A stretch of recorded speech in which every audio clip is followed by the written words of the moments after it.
Chief of army लिख रहा है कि मुझे इत्तला मिली कि लद्दाख में चीन के टैंक आ रहे हैं, मैं क्या करूं? मोदी को बोले, डिफेंस मिनिस्टर को बोले, एनएसए को बोले, जितने बड़े बड़े लोग पूरों को बोले, अरे आ गए, आ रहे हैं, आ रहे हैं। तो मोदी की तरफ से क्या जवाब आया? जो उचित है वही करो।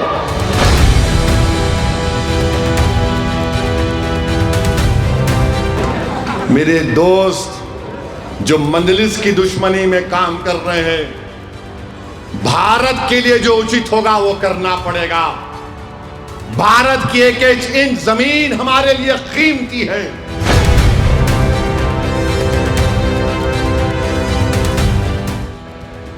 नेताजी सुभाष चंद्र बोस ने, हैदराबाद के मौलवी अलाउद्दीन ने अपनी जानों की कुर्बानी इसलिए नहीं दी कि हमारी एक इंच जमीन पर कोई चीनी या पाकिस्तानी कब्जा करने की नजर उठाकर देखें। बताओ 56 इंच का सीना बोलने वालों, अब बोलो।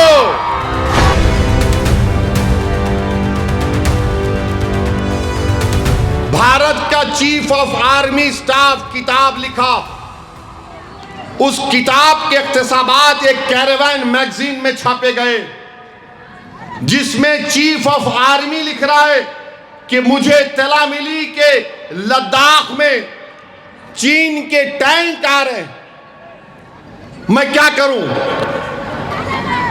मोदी को बोले, डिफेंस मिनिस्टर को बोले, एनएसए को बोले, जितने बड़े बड़े लोग पूरों को बोले, अरे आ गए, आ रहे हैं, आ रहे हैं।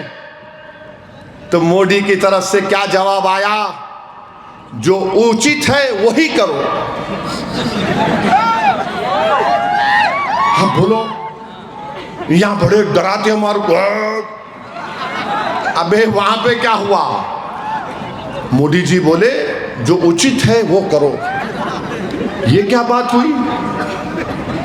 ये क्या बात हुई बताओ आप? जो उचित है वो करो।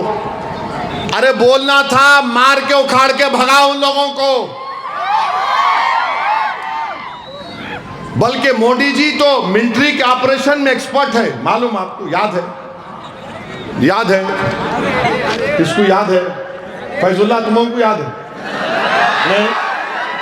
फैजुल्ला हंसे तो कितना अच्छा दिखते जी।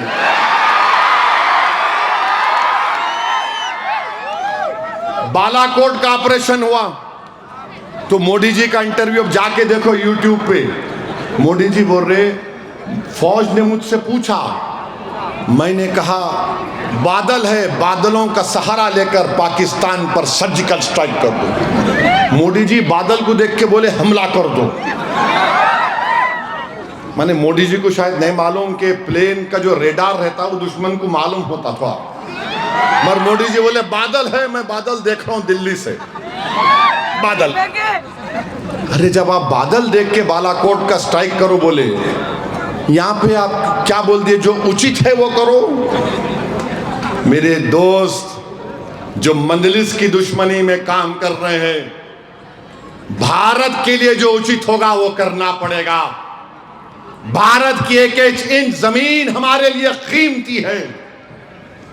नेताजी सुभाष चंद्र बोस ने, हैदराबाद के मौलवी अलाउद्दीन ने अपनी जानों की कुर्बानी इसलिए नहीं दी कि हमारी एक इंच जमीन पर कोई चीनी या पाकिस्तानी कब्जा करने की नजर उठाकर देखें। बताओ 56 इंच का सीना बोलने वालों, अब बोलो, अब बोलो।